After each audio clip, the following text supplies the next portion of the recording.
The trend of an ever-expanding executive is not new and goes back at least to the presidency of Theodore Roosevelt.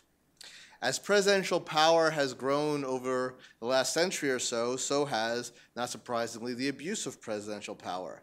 And even as the political divide continues to widen, the partisan political divide, one thing unites Republican and Democratic presidents. They each of any party try to aggressively expand their own prerogatives at the expense of not only the other branches, but of the Constitution and the rule of law itself.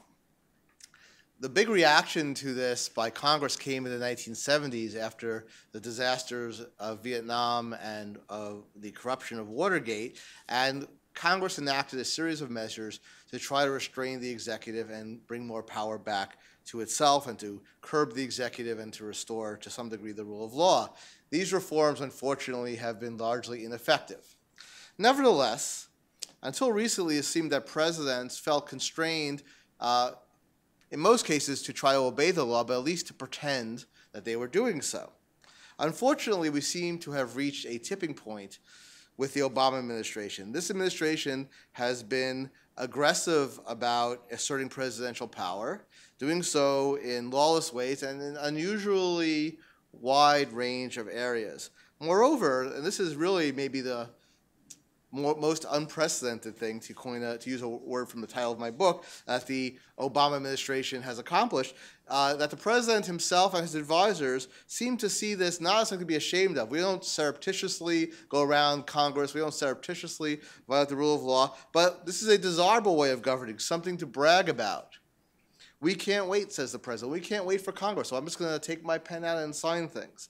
Obama behaves as if there is some inherent virtue in the president ignoring the Constitution's separation of powers and the laws that are on the statute books in favor of presidential decree and whim, as if promoting progressive political ends at the expense of the rule of law is a proper way to govern, not simply as a matter of last resort in an emergency, but as a matter of principle.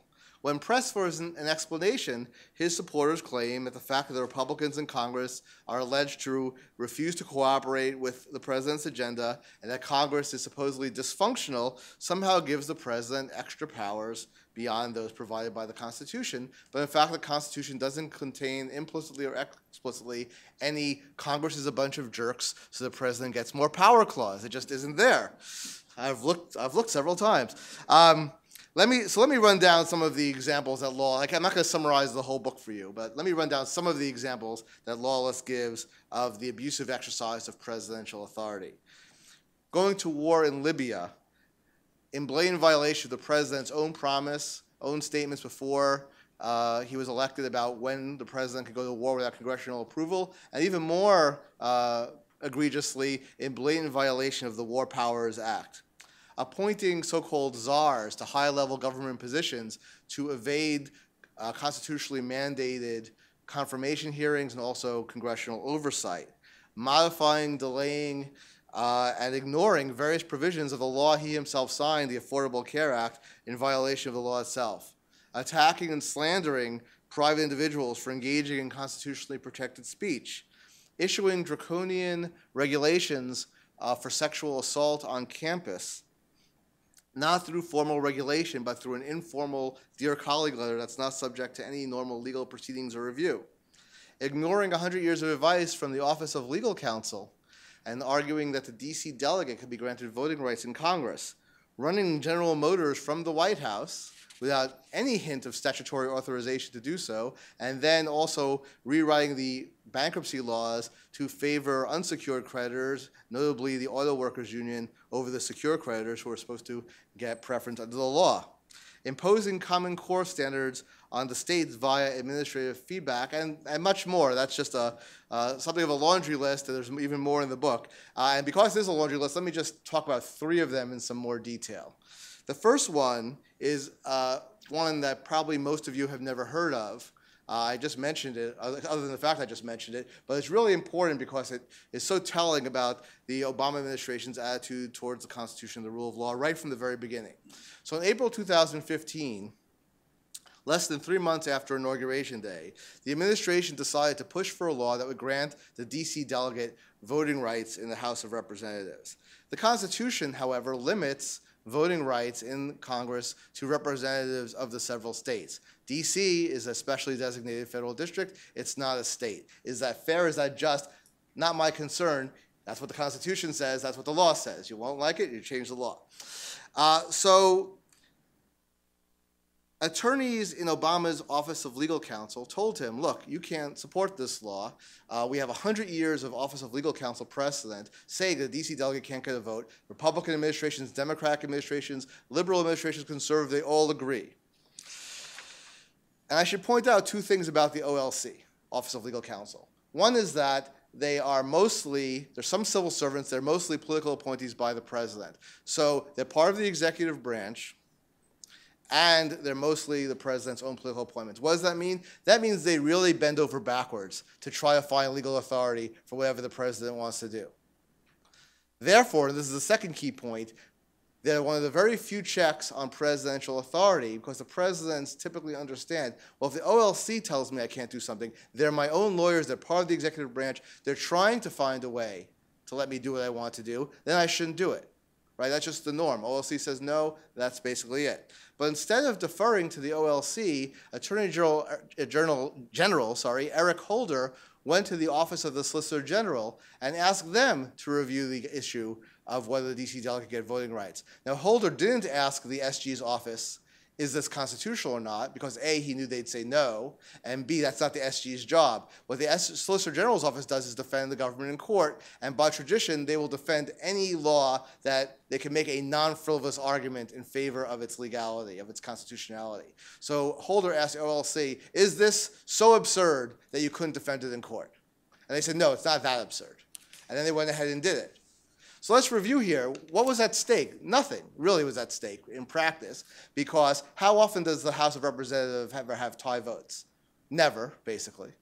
If there ever was an occasion where there was a tie vote that was broken by the D.C. delegate, it would almost certainly have been immediately challenged in court, and almost certainly any judge who would hear the case would say, we're going to throw this out because the D.C. delegate cast a deciding vote and they can't be a voting member of the House under the Constitution. So this was a purely political symbolic maneuver to satisfy liberal Democratic constituencies who've been pushing for more political power for the overwhelmingly Democratic district.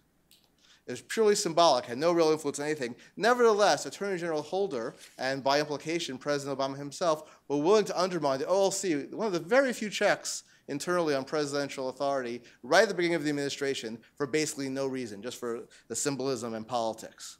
And this, I think, reflected the attitude that was forthcoming later. And note, there's nothing about Republicans in Congress. There's nothing to do with the obstreperous, dysfunctional Republicans in Congress. This was at a time when the Democrats controlled the House and Senate by large majorities. Another example I want to spend a little time on is war powers and Libya. Specifically the War Powers Act. The War Powers Act was passed in 1975, again, meant to rein in executive authority after Nixon, specifically after Nixon bombed Cambodia secretly without congressional authorization, killing a few 100,000 people and helping to lead all sorts of disasters in Cambodia's future. And the law says that when hostilities are involved with foreign countries, that the president has to inform Congress and then has 90 days essentially to withdraw soldiers if Congress doesn't give its explicit approval. Now, some people think that the War Powers Act is entirely unconstitutional, and there's an argument to be made for that, but that's not the argument the Obama administration made. They completely accepted that the War Powers Act is legally valid and comports with the Constitution. Instead, President Obama claimed that bombing Libya for months at a time, killing lots of people, and of course leading to the overthrow of Colonel Gaddafi, was not actually quote-unquote hostilities within the meaning of the act, and therefore the act wasn't implicated. This is ridiculous, right? I mean, I'm a law professor. We train our students to argue both sides, but here's one where I can say, well, this is a ridiculous argument. And I'm not the only one who thought so. People criticize the administration from the left and the right. More importantly, Obama's own lawyers, again at the OLC, said, you can't do this. You have to go to Congress. His lawyers at the Defense Department, you think these are folks who, they're representing defense interests. If anything, they really want to go overboard to say you can do it. You can't do this. So President Obama, when trolling around looking for some lawyer with some authority in his administration say, oh, you can do this. And he found, of all people, a guy named Harold Koh, who was the former dean of Yale Law School and was serving as State Department legal advisor. Now, Harold Koh was known in the academic world for arguing that the president cannot act unilaterally. Congress needs to have a lot more authority. Harold Koh, even better, had argued that when President Reagan bombed Libya for all of 12 minutes in 1986, that implicated the War Powers Act. But somehow he came to the conclusion that bombing Libya for months at a time, 15 years later, did not constitute hostilities within the meaning of the act, and therefore the president could go ahead and do it. Wasn't it the case that it wasn't war or hostilities, but rather was it kinetic military action? Something, I don't know. The argument supposedly was that, well, we're only bombing them, and since we're bombing them, American forces aren't actually at risk, unless they get hit by a stray anti-aircraft missile, so it's not really hostilities. One problem, as Gene Healy of Cato has pointed out, one problem with that is that, again, the War Powers Act was largely meant to prevent Cambodia from ever happening again, and Cambodia was also solely an air campaign. So just looking at the history of the law, it doesn't make any sense. Okay, finally, as far as the examples I'm delving into, let me give the example of this Dear Colleague letter that forced almost every institution of higher education in the United States to rewrite their guidelines for investigating and punishing sexual assault. This was accomplished by a Dear Colleague letter, guidance letter from the Department of Education's Office of Civil Rights, which I'll call OCR for short, and endorsed also by the Justice Department. Now, there is no statutory language, no regulations, no case law that supported the imposition of OCR's rules. They just announced it. From that, dear colleagues, from now on, here are the rules we want you to follow. And that's bad enough because it's lawless, but then, even worse, the rules themselves completely stripped students accused of sexual assault of anything resembling due process protections. Everyone who follows this knows it's within the media that the standard of proof had to be now preponderance of the evidence, more than 50%, rather than clear and convincing, which is what most schools used. But that's the least of the troubles. Much more important, the guidance that was given severely discourages any cross-examination of the complainant, which is really stripping away people's rights to defend themselves if there is a he said, she said situation. And even more important, the rules say that you're not allowed to ask the complaining individual about his or her past sexual history, regardless of how relevant it might be. So just to take an example, let's say a video circulates around a college campus of a man and a woman engaging in what many would see as a degrading sexual act for the woman. And then the woman gets embarrassed, humiliated by this, and she says, well, it wasn't voluntary, it was a sexual assault, and files a complaint with the university. She tells university investigators that it's absurd to think this was voluntary. She would never engage in a degrading sexual act of this nature. The defendant, the person complained about, finds 5 other men on campus who are willing to swear that this young woman engaged in the exact same sexual act with them, and indeed 2 of them also have it on videotape. There is not a single court in the United States, no matter how strict a so-called rape shield rule they have, trying to protect victims from having to reveal their sexual past, that would prohibit that evidence from being admitted. That is just the only way the person could defend themselves, and it's very persuasive. And OCR says you're not allowed to bring this in, and again, not through any kind of formal rulemaking process, but solely by the fiat of its letter. The OCR for 4 years maintained that this was the legal standard, that all universities had to obey it, until in October, in 2 separate occasions, the Education Department officials came to testify before Congress, and 2 different senators, I think it was, had the perspicacity to ask, where are you getting the legal authority to enforce this against universities? There's no notice and comment, there's no Federal Register rules, there's nothing. There's just a letter. And they acknowledge, yeah, there's really no legal authority for this. This is just some general guidance, this is what we'd like you to do. So they added a footnote. Now, if you look on the internet where this letter is, they have a footnote saying this didn't actually make any new law, this is just giving you guidance. Of course, we expect you to obey it. So they're still trying to enforce it, even though there's really no legal authority for it. So those are just a few examples, I think pretty good ones. And I'm actually kind of surprised. I mean, many of us, when Obama was running for president, whether we liked his policies or like most people who would be at Cato severely disliked his policies, we thought he came from this tradition of legal liberalism that cared about civil liberties, the rule of law, separation of powers, and that he would enforce that. It's kind of surprising that Obama has been so unconcerned with these legal niceties, and the question is, how do we explain it? And I spent a lot of time thinking about this, and researching it, and I think a big part of the problem is that Obama and many of his top lawyers come from an intellectual tradition that's actually, unlike the legal liberalism of the past, very skeptical of traditional notions of the rule of law and constitutional fidelity. Consider on the constitutional fidelity front that liberals and progressives have taken to arguing for the last several decades that the Constitution has no objective meaning, that theories of interpretation focusing on the original objective meaning are nonsense, and that the Constitution is a living document that must evolve with the times. Meanwhile, on the rule of law front, there's a long-standing progressive unease with the concept of the rule of law as it's traditionally been understood. The rule of law, traditionally understood, is maintained by following the law in ways that promote consistency and stability. So everyone knows in advance what the law is going to be. It's going to be applied the same to Joe as to Jane, same if you're black or you're white, same if you're rich or you're poor, etc., ensuring equal treatment of the parties. It requires judges and law enforcement officers to impartially enforce the law without abusing their authority. And in our particular constitutional system, the rule of law is maintained by respecting the separation of powers and also by the idea that the president must faithfully execute the laws, whether he agrees with them or not, and whether it's politically convenient or not. So the rule of law was once, you go back to the 1940s, 50s, key element of liberal theories of justice, but no more. Consider, for example, the mission statement of the leading liberal lawyers organization, the American Constitution Society, the liberal counterpart to the conservative Federal Society. Their mission statement states that our mission, quote, is to promote the vitality of the U.S. Constitution and the fundamental values it expresses: individual rights and liberties, genuine equality, access to justice, democracy, and the rule of law.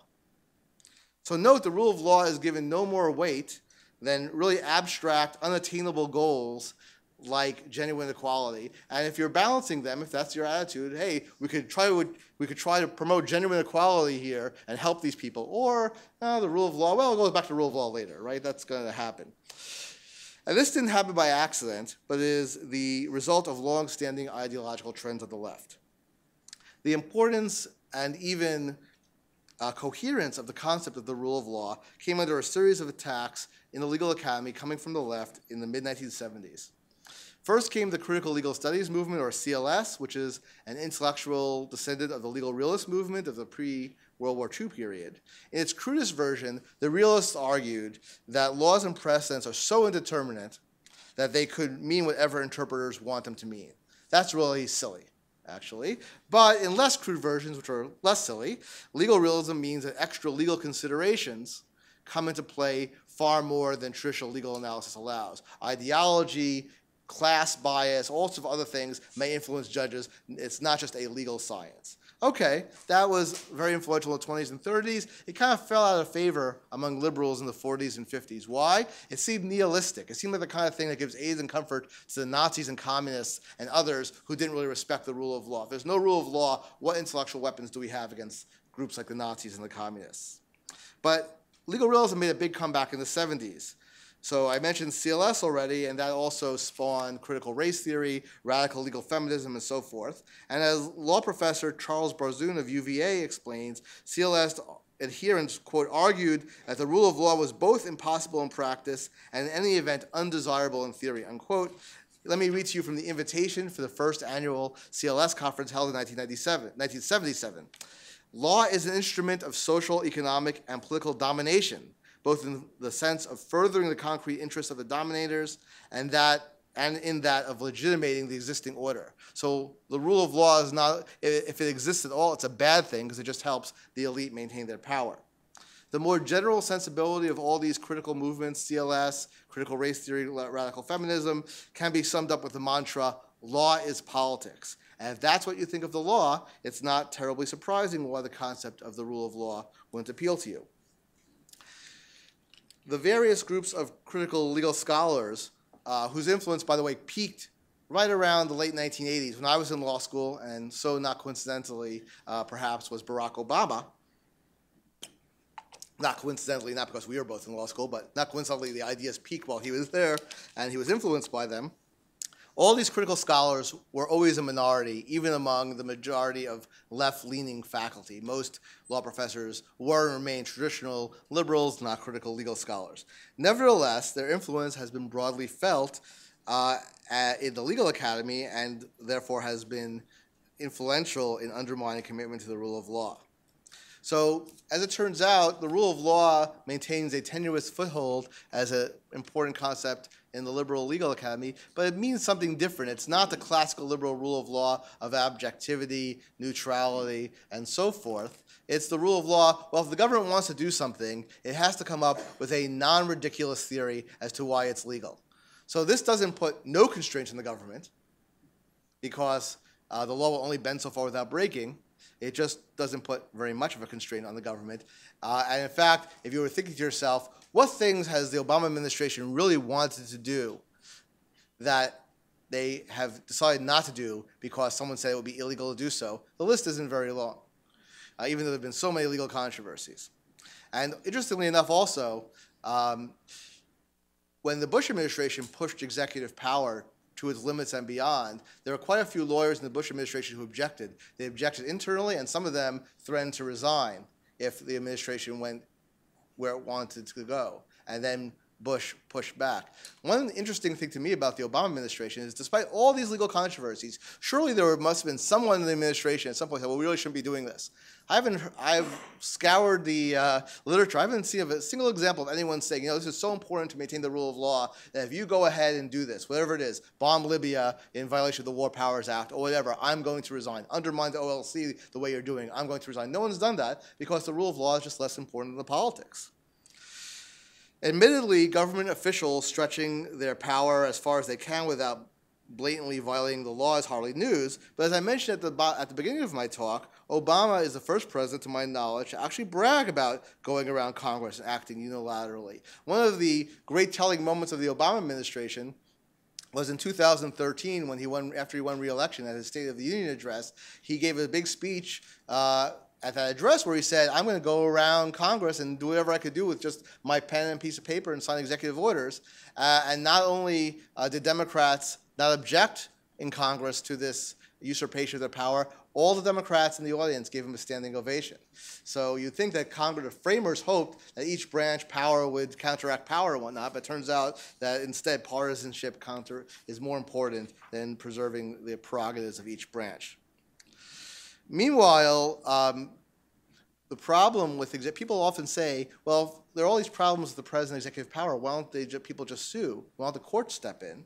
And the problem is that with regard to a lot of executive action, there's a doctrine called standing. You have to have legal standing to sue. You have to have a specific injury that no one else has that's unique to you. And in most cases, when the executive behaves in lawless ways, there's no one to sue. There's no one. You can't sue anyone when Attorney General Holder decides to pursue the D.C. delegates' voting rights. You can't sue the president for bombing Libya and so forth and so on. So one of the great ironies of the Obama administration is when this issue of presidential lawlessness and executive power finally started to get traction in around the summer of 2014, the president was asked about criticism from congressional Republicans that he was overstepping his bounds, and he responded contemptuously, so sue me. Okay, so sue you. So when we sue you, you will waive any kind of standing issues and let us sue you so we can let the courts resolve who's right. Oh, no.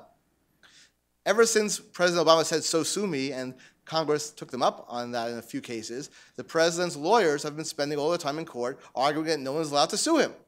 So it's sort of hardly cricket here. Well, you think I'm acting unconstitutionally? I'm not going to defend myself. I'm not going to give you my legal theories. Let the courts decide, except you can't sue me. So sue me, except you can't. Obama and his allies, I mean, I'm sure they're good-hearted people. They want to accomplish good ends, and they probably pose a dilemma this way. For example, in the context of the illegal measures that the president has taken to prop up Obamacare, if we could find a way to ensure that millions of Americans are not deprived of health insurance, shouldn't we do so? How can we, the Republicans won't cooperate with us. They just want to repeal Obamacare. We've passed this great law that's giving millions of people insurance. Shouldn't we stretch the law as far as possible to the extent that, to do what we can to make sure people have health insurance? The problem is that this kind of ends justifies the means reasoning is understandable to the extent it reflects a sincere desire to help needy Americans, but it neglects the long-term damage of undermining legal restraints on the president in favor of protecting a current political agenda, however worthy that agenda seems to be at the time. The idea of we had no choice but to seize power to help the people is exactly the rhetoric and reasoning used by every tin pot dictator in the world to justify tyranny. Everyone has their agenda. Right now, this is a great thing to do, but we have to look at the long term. How is this undermining things? And we were discussing earlier, before in the green room before we came out here, how many people who think that it's great that President Obama should be able to stretch the law to achieve his agenda because Congress isn't cooperating think it would be just fine and dandy for President Trump to do the same thing? Do we want President Trump to be signing executive orders on immigration? If you think Obama should be, because he's doing a great humanitarian gesture and letting all these people who stay here do so, it may be great policy, but the next president's going to be President Trump. And one of the odd things about the exercise of executive power in the United States is that not just informally do what presidents have done in the past become precedent, but the Supreme Court has actually said in many contexts, how do we know what the scope of executive power is? Well, one thing we do is we look at what past presidents have done and whether Congress has been able to stop them or tried to stop them. So everything President Obama does is not just going to be, this is what President Obama did, and I love President Obama, isn't that great? It's, do you want President Cruz doing it? Do you want President Rubio doing it? Do you want President Trump doing it? If they're not president in 2016, at some point, someone like them will be president. Do you want them to have those powers? And is it worth whatever you think President Obama is achieving right now to risk that in the future? Ultimately, the Obama administration's cavalier attitude toward the rule of law can only be justified if one thinks that law is just politics by another name anyway, law has no independent value, and therefore just get what you can now and don't worry about it. And if that's what Obama and his appointees really believe, maybe the critical legal scholars have won after all. Thank you very much.